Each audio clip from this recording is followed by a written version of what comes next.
Bon, je crois qu'on s'accorde tous pour dire que l'hiver a assez duré comme ça. Je sais pas vous, mais moi, je n'en peux plus de ce temps. Ça fait une semaine qu'il pleut. Je suis en décès total. Du coup, j'avais envie de faire un petit tag aujourd'hui parce que je trouve que c'est des vidéos fun à faire et à regarder. Et puis je me suis dit que ça allait me mettre un petit peu de baume au cœur. En plus, c'est un tag tout à fait de saison puisqu'il s'agit d'une Netflix book tag et que personnellement, en hiver, je regarde beaucoup plus de séries qu'en été. Je suis pas une très grande consommatrice de Netflix non plus, je suis pas du tout accro à cette plateforme, mais j'aime bien me faire des petites séries de temps en temps. Et donc aujourd'hui j'avais envie de faire ce tag, qui d'ailleurs n'a rien à voir avec les séries, hein, c'est juste des questions en rapport avec certaines catégories de Netflix, mais en livre. Bon, de toute façon, je pense que tout le monde connaît ce tag, vu que, encore une fois, tout le monde l'a déjà fait, sauf moi. Mais pour tout vous avouer, je suis un petit peu fourbe parce que si je fais ce tag, c'est aussi pour vous demander ou vous prévenir. Je sais pas si je vous demande votre avis. Non, mais en tout cas, j'ai envie de parler de séries sur cette chaîne. Alors, ce sera pas un rendez-vous hyper régulier, mais ces derniers temps, j'ai regardé des séries qui m'ont vraiment marquée. Soit parce qu'elles m'ont fait chialer toutes les larmes de mon corps, soit parce qu'au contraire, elles m'ont vraiment fait du bien. Et j'avais envie d'en parler ici, mais j'espère que ça intéressera quelqu'un en fait. Voilà, telle est ma question. Enfin bon, on va dire que si vous ne me dites pas non, ne fais pas ça, on s'en balance, je le ferai. Comme d'habitude, je mettrai le lien de la créatrice, parce que je crois que c'est une jeune femme qui a créé ce tag, en barre d'infos. Et puis nous, on va commencer tout de suite.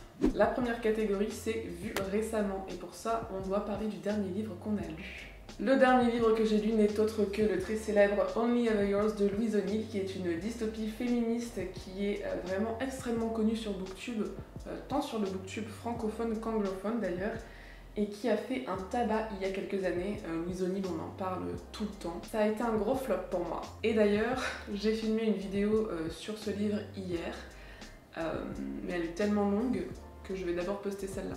Voilà, si mon avis vous intéresse sur ce livre, stay tuned, parce que la vidéo va arriver dans les semaines à venir.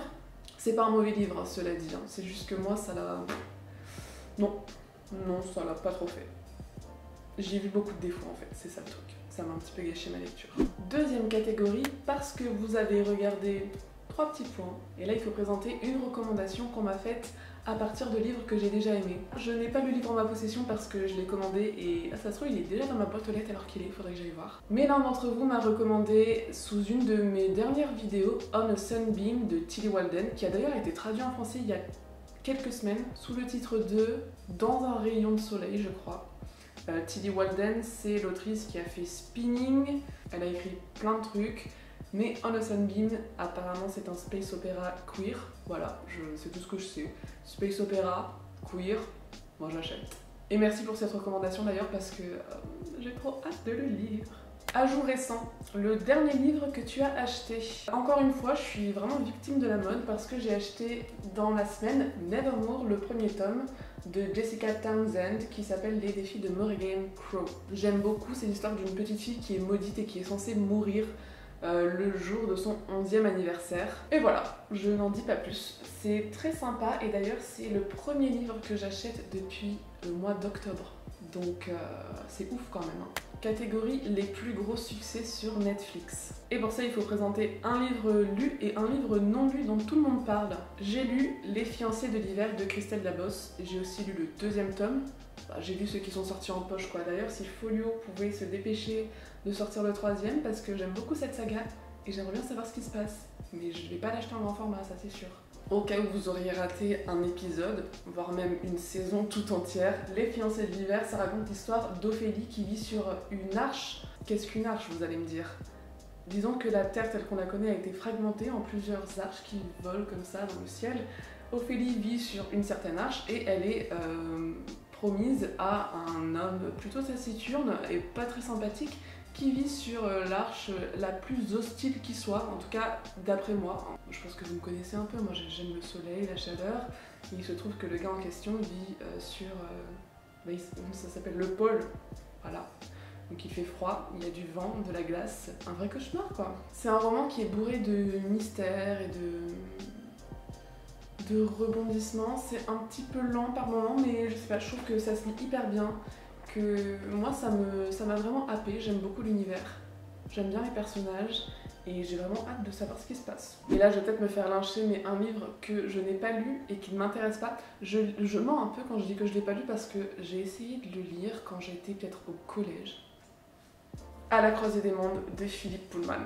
Ah oui, je sais, tout le monde adore cette saga, même si j'ai lu quelques avis de personnes qui n'avaient pas du tout accroché, comme moi.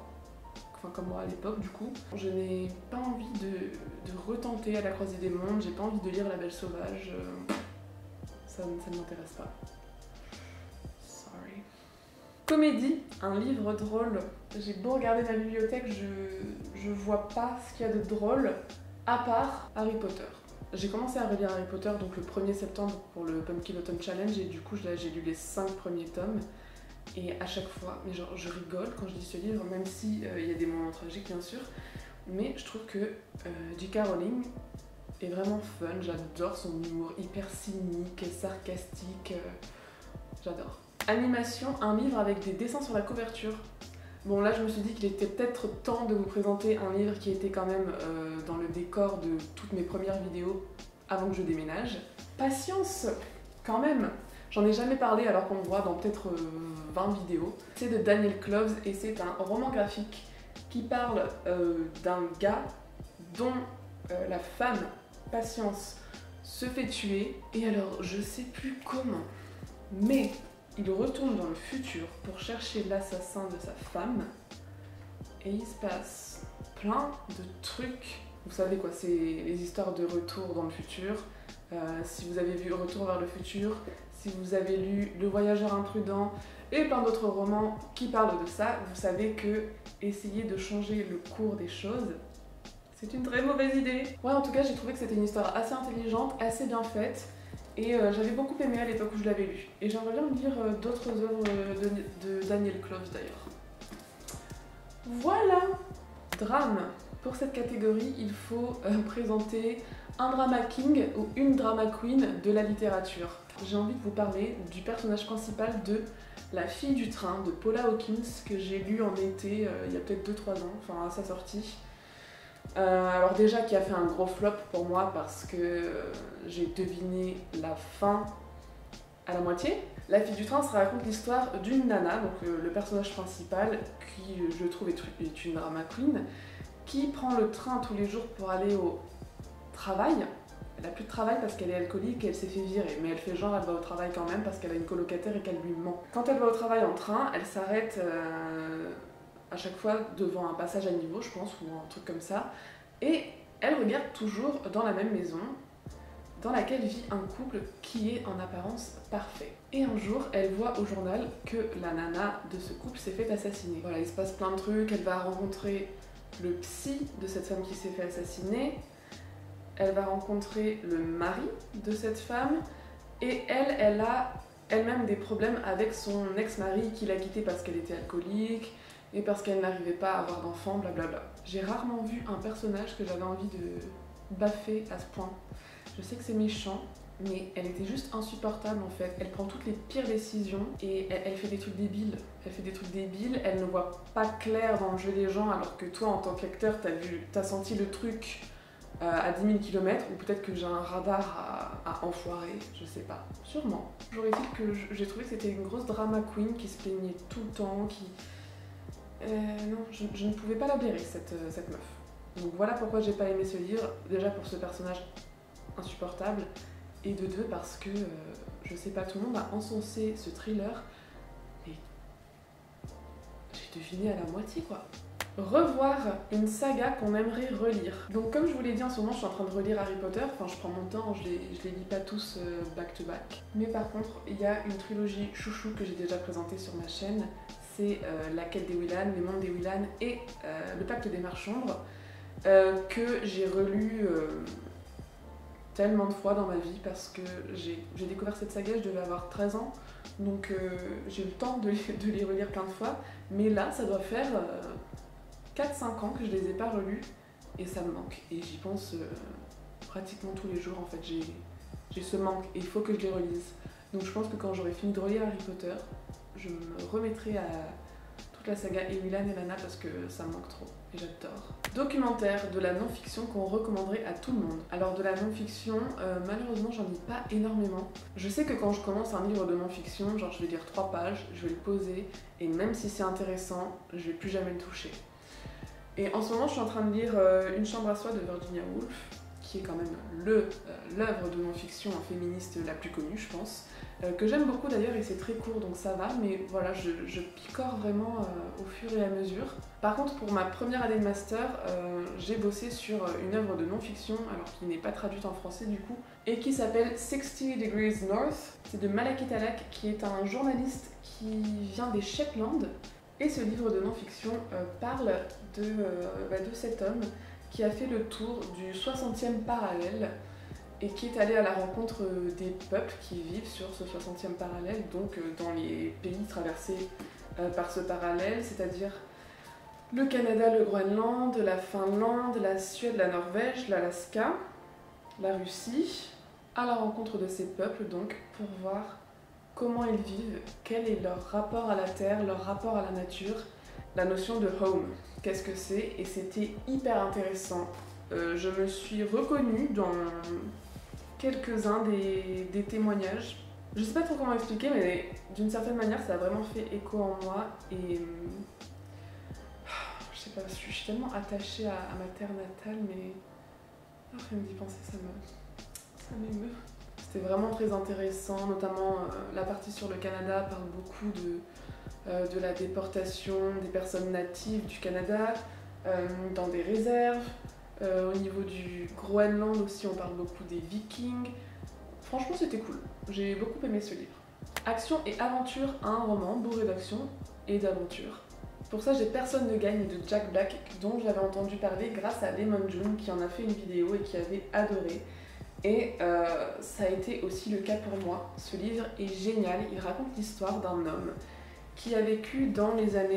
Oh là, je me souviens plus. À la fin du 19e, au début du 20e, et qui était un hobo. Et ça, c'est tout simplement ses mémoires. Le mec raconte toute sa vie, de son enfance à je sais plus quand, et c'est passionnant, c'est plein d'actions, c'est plein d'aventures, et j'ai adoré. Le personnage de Jack Black est hyper attachant, et je ne saurais que trop vous le recommander. De San Francisco au Canada, de trains de marchandises en fumerie d'opium, d'arnaques en perçage de coffres, du désespoir à l'euphorie, Jack Black est un voleur, parfois derrière les barreaux, toujours en cavale. Avec ironie, sagesse et compassion, il nous entraîne sur la route au tournant du XXe siècle. Personne ne gagne est un hymne à une existence affranchie des conventions. Qu'il soit hors la loi, opiomane ou source d'inspiration pour Kerouac et Burroughs, qu'importe, qu'il vole au devant de la déchéance ou qu'il flambe comme un roi, qu'importe, Jack Black n'est guidé que par son amour de la liberté. C'est dur, c'est brut, c'est profondément américain. Black est peut-être un vaurien, il est surtout un conteur qui, sans jugement, joue avec son passé afin de nous remuer et de nous remettre sur le droit chemin. Tout est dit. Bientôt sur Netflix, une nouvelle parution qui nous intéresse tout particulièrement.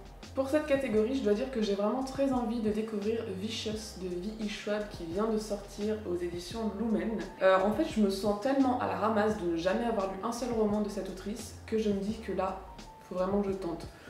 J'ai pas forcément envie de commencer par Shades of Light et Shades of Magic, etc. parce que... encore 3 bouquins, non, je peux pas prendre cet engagement, c'est trop.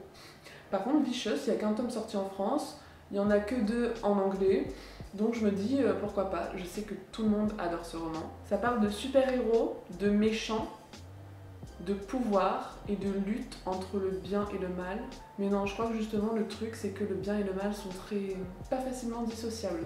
En tout cas, moi ça me tente bien, donc je me l'achèterai un jour quand j'aurai encore lu plein de livres que j'ai déjà. Voilà, c'est tout pour cette vidéo, j'espère que ça vous aura plu. N'hésitez pas à reprendre ce tag si vous ne l'avez pas déjà fait, à répondre aux questions en commentaire si vous avez envie. Et moi, je vous retrouve bientôt pour une prochaine vidéo. Du coup, on sait déjà laquelle ce sera, puisque je vous ai spoilé en début. C'est pas grave. Bye.